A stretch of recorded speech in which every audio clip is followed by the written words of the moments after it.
lampu jalan di deretan jalan tadi menyala.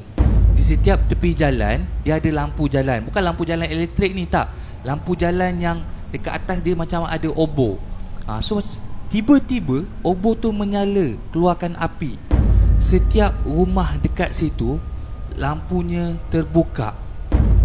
Diorang time tu ibarat macam back to the past, kembali ke masa lampau. Sebab tiba-tiba dalam sekelip mata lampu jalan menyala, rumah-rumah mula buka lampu. Dan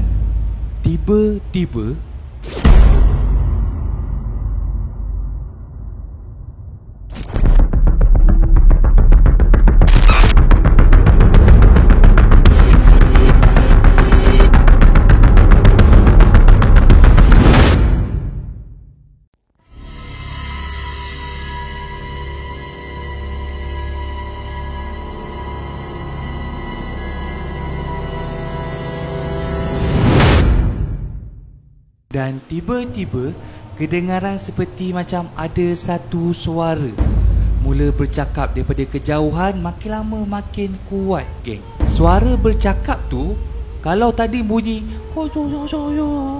makin lama makin jelas, makin lama makin dapat tangkap apa yang diorang bercakap. Dan kampung yang tadinya kosong, tiba-tiba orang mula masuk. Tiba-tiba makin lama makin ramai. Dan orang tu tak tahu datang daripada mana. Tiba-tiba keluar daripada rumah, datang daripada hujung lorong, datang daripada lorong sini. Diorang berjalan memasuki lorong rumah tersebut. Tapi manusianya pelik, geng. Diorang tak macam orang asli ataupun orang-orang bandar. Diorang berpakaian macam baju Melayu. Dekat pinggang dia ada kain plekat, tapi ikat macam samping tu. Dan di kepalanya ada diikat dengan kain serban. Semua pakai macam tu, tak kira muda ataupun tua. Manakala yang perempuannya pula pakai baju kurung, tak pun baju kebaya. Ada yang baru turun tangga rumah, diorang terus menuju ke kebun, diorang pergi berkebun. Ada yang terus menuju ke kolam ikan besar tadi, diorang bagi makan ikan. Dan bila ditelitikan, kaum perempuan dekat sana memang cantik, geng. Kulitnya putih melepak. Kau bayangkan kulit putih melepak, pakai baju kebaya lama, macam Maya Karim, geng. Tapi lelaki dekat sana macam pelik sikit. Sebab perempuan lawa, lelaki muka dia macam penyek sikit. Tak tahu cara dia nak cakap, kan. Dan dikatakan oleh Rudy, dekat sana perempuan lagi tinggi berbanding lelaki. Lelaki diorang rendang-rendang je. Ibarat lelaki paras bahu perempuan lagi tinggi, geng. Tambahan, lelaki dekat sana semua jalan terincut-rincut. Ibarat diorang pakai heels. Diorang pakai kasut biasa, diorang pakai slipper capal, tapi diorang jalan terincut-rincut. Tak tahu kenapa mereka bertiga ni terkejut dengan situasi yang tiba-tiba macam tu. Terbangun, tercengang, tengok je, apa yang jadi, daripada mana diorang ni datang? Diorang ni alien ke? Time tu juga satu suara kedengaran daripada arah belakang. Suara tu cakap, "Siapa kamu? Bagaimana kamu datang kemari?" Time tu, diorang yang sedang berdiri dekat atas tangga tadi terus pusing, hadap belakang, hadap pintu rumah. Dan kelihatan betul-betul di hadapan pintu rumah tu berdirinya seorang wanita yang cantik rupawan, rambut panjang paras pinggang, bulu mata lentik, geng. Lentik macam daun pokok kelapa. Perempuan tu memang lawa lah. Memang dekat bibir ibarat pakai inai, geng. Merah menyala mak kau. Badan pula memang melengkung, geng, macam sajat. Ya Allah, memang cantik lah, senang cakap perempuan tu. Adli pun pandang, dia cakap, "Kak, kami sebenarnya sesat. Kami tak jumpa jalan pulang. Kak, kami pusing banyak kali dah, tapi keluar tempat sama je. Maafkan kami." Time tu Adli ni sebagai gangster lah, sebagai orang yang keras, dia pantang tengok perempuan. Tengok perempuan je terus lembut. Perempuan tadi pun dia cakap sambil senyum. Dia cakap, "Tak apa, saya pasti kamu semua lapar. Mari naik ke atas, saya jamu kamu makan." Macam orang putih cakap lah, mengantuk disorongkan bantal. Diorang memang time tu dah lapar gila. Perempuan tu ajak masuk, diorang bertiga ni terus berlari masuk dalam rumah. Dan bila diorang masuk dalam rumah aja, diorang tengok kiri kanan, ya Allah, memang cantik, geng. Cantik dia tak boleh dicakap dengan mata lah, senang cakap. Dekat atas rak-rak tu banyak emas, banyak tembaga. Perabot semua dibuat daripada rotan. Contohnya meja pada rotan, kursi daripada rotan, almari daripada rotan. Perempuan tadi pun ajak, marilah kita ke dapur. Diorang pun datang ke dapur. Diorang tengok dekat atas lantai dapur tu ada satu tikar. Dekat tikar tu ada satu tudung saji yang tutup lauk. Perempuan tadi pun dia duduk melutut, dia angkat tudung saji itu. Dia cakap, makanan sudah tersedia, marilah makan. Makanan time tu diorang tengok memang sedap, geng. Ada kari ayam yang dibau tengah hari tadi. Ada paku pakis, geng. Paku pakis masak kicap. Ada sambal belacan. Ada telur goreng. Fuh, lapar pula. So diorang pun terus duduk keliling tikar tadi, terus isi nasi, terus makan dengan lahapnya. Sambil makan, perempuan tadi ajak borak. Dia cakap lah, nama saya Laila, nama kalian siapa? Diorang pun perkenal. Kalau sambil mulut penuh makanan kan. Adli tadi cakap, oh saya Adli, ini kawan saya Munirah, ini pula kawan saya Rudi. Diorang ni penakut. Tadi siang diorang nangis nak balik. Wah, dah start dah. Adli ni kalau borak memang langit terbang, geng. Lagi tinggi pada ayah Pin kalau dia borak. Adli sambil makan ni dia nak ajak borak dengan Laila. Tadi dia tanyalah, nak tanya tadi kan tengah hari tadi kami dah sampai awal, tapi kenapa seorang pun tak nampak? Bila dah gelap baru semua keluar. Orang sini memang macam tu ke, jenis tak keluar siang? Laila pun senyum. Dia senyum, dia pandang tiga-tiga tadi. Dia cakap, di kampung ini kehidupannya lain. Malamnya kami bekerja, siangnya kami tidur. Kami dekat sini lain.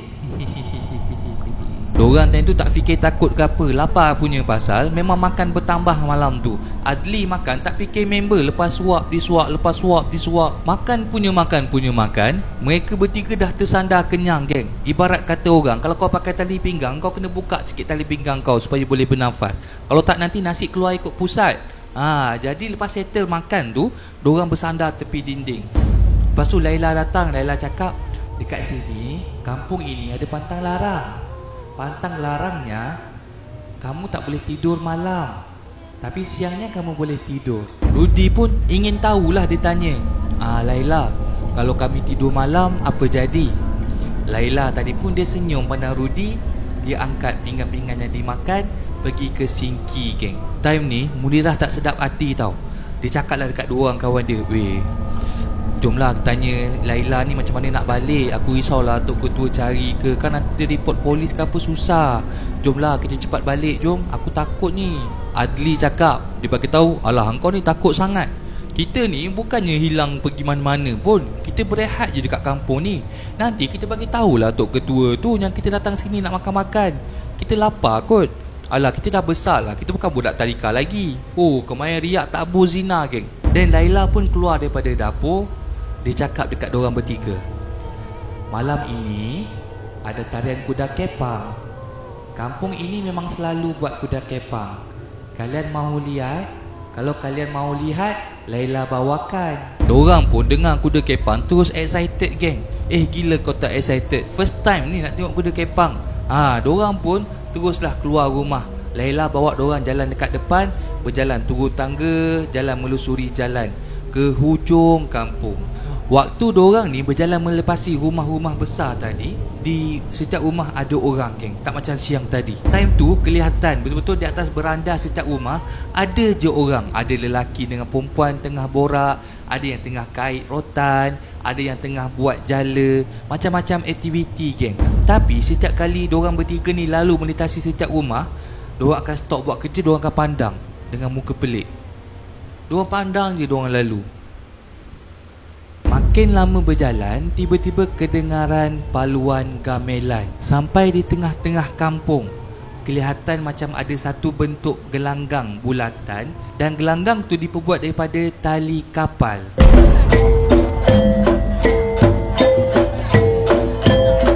Di tepi gelanggang ada macam satu pentas kecil, di mana pentas kecil tu ramai kaum-kaum lelaki tengah duduk main gamelan. Dekat tengah-tengah gelanggang adalah beberapa orang lelaki. Dia pakai topeng sambil menari kuda kepang. Dan kelihatan juga seorang lelaki yang sedang pegang cameti, sedang mengawal penari-penari daripada mabuk. Kuda kepang ni bahaya geng. Ibarat engkau menari sambil kena rasuk. So kena ada seorang ni, ketua dia jaga. Kalau kuda kepang ni macam tak boleh kontrol, dia akan bidas, baru orang tu sedar balik. So diorang bertiga tadi pun berdirilah di tepi gelanggang tu sambil tengok. Dekat area tu pun adalah beberapa orang kampung tengah syok, tepuk tangan, tengah syok tengok. Time ni waktu diorang tengok tu, Adli tiba bersuara. Dia cakap, setakat menari macam gini aku pun boleh. Dulu dekat universiti, tarian universiti aku semua dah katam. Aku juara tarian, kau tahu tak. Setakat nak menari bawa kuda kepang acik macam gini, aku dah pandai lah. Dah senang sangat lah ni. Bila Adli cakap macam tu, ketua dia yang pegang cameti tu terdengar apa yang Adli cakap. Dia terus pandang Adli. Muka time tu dah garang dah. Dia pandang Adli, dia jalan. Dia cakap, orang muda, mulut kamu sungguh celaka. Masuk ke gelanggang, kita tengok siapa yang handal.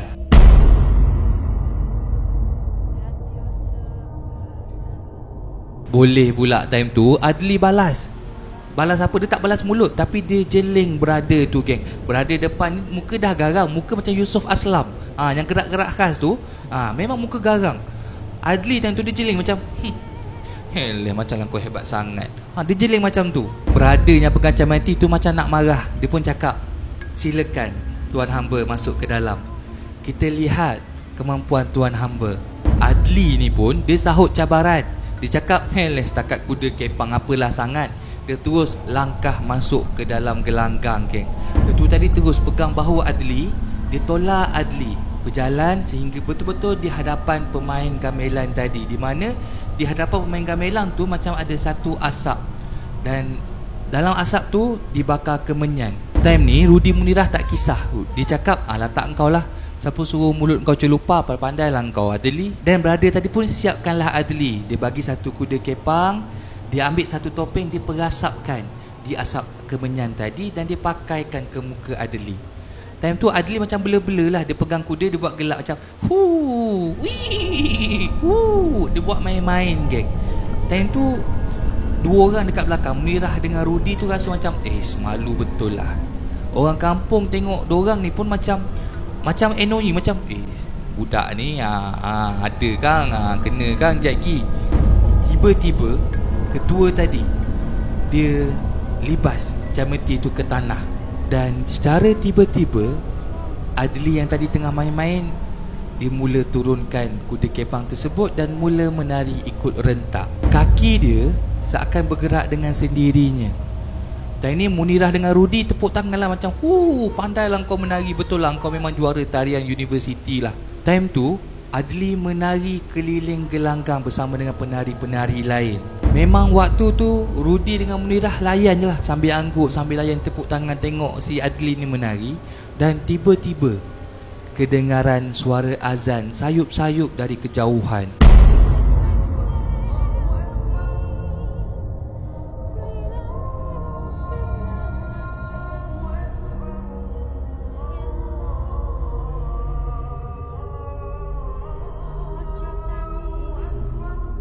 Munirah dengan Rudi terdiam.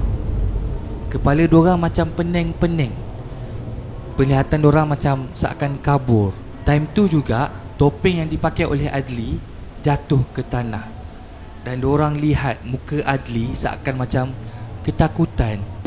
Muka Adli memang muka dia pucat geng. Mata dia merah. Rupanya Adli sedang menangis.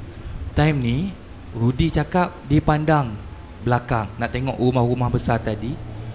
Dan time tu dia baru sedar yang rumah-rumah besar dibuat dari kayu tu hilang. Keliling mereka sekarang ni merupakan hutan tebal. Rudi pun dia pandang ke belakang. Dia nak tengok keadaan belakang. Dan bila dia pandang ke belakang, Rudi tercengang. Dia panggil Munirah. Dia cuit tangan Munirah. Munirah pun tengok belakang. Mereka berdua tercengang. Nak tahu sebab apa? Sebab keliling mereka, kalau tadi ada rumah-rumah besar, ada kolam, ada kebun, sekarang mereka berada di tengah-tengah padang. Yang sekelilingnya adalah hutan. Dekat situ ada je orang kampung sedang berdiri. Bila Rudy dengan Munirah pandang ke arah gelanggang kuda kepang yang sedang bermain gamelan, ketua yang pegang cameti tu, orang kampung yang berdiri betul-betul di bulatan gelanggang tu,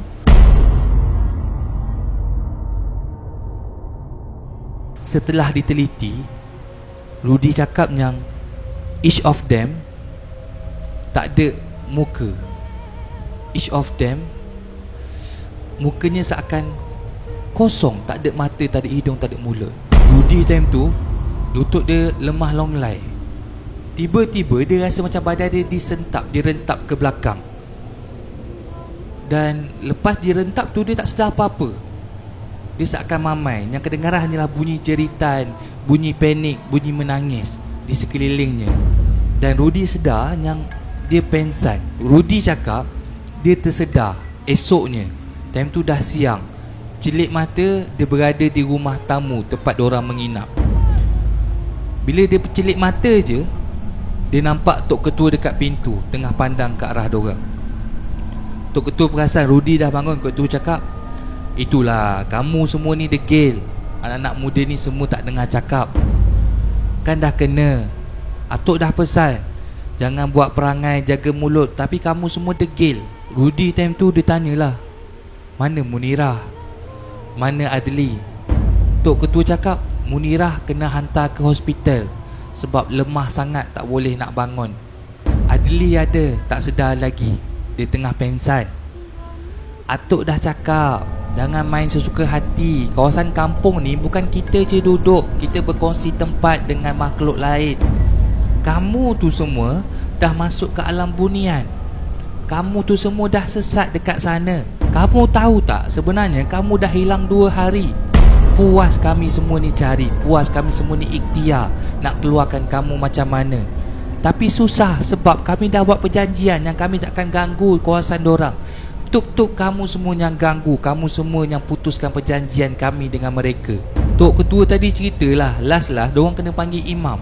Imam tu terpaksa datang, dia kena azankan kawasan tu, kena bicara balik, barulah dapat tarik ketiga-tiga mereka tadi. Rudy cakap lah, lepas kejadian tu Tok Ketua terus cancelkan intern dorang kena balik ke universiti, kena cari tempat intern lain. Tapi Rudy cakap yang lepas kejadian tu memang Adli berubah 100%, geng. Memang dia dah tak macam Adli yang lama, jenis mulut celupar, mulut suka carut. Dia pendiam, penakut, senang terkejut. Rudy juga cakap yang Adli kadang-kadang senang meracau, seakan macam waktu tidur tiba-tiba dia bangun dan menari kuda kepang. Tapi yang pasti kampung tu masih ada di sana, di mana waktu siangnya mereka tidur, malamnya mereka bekerja.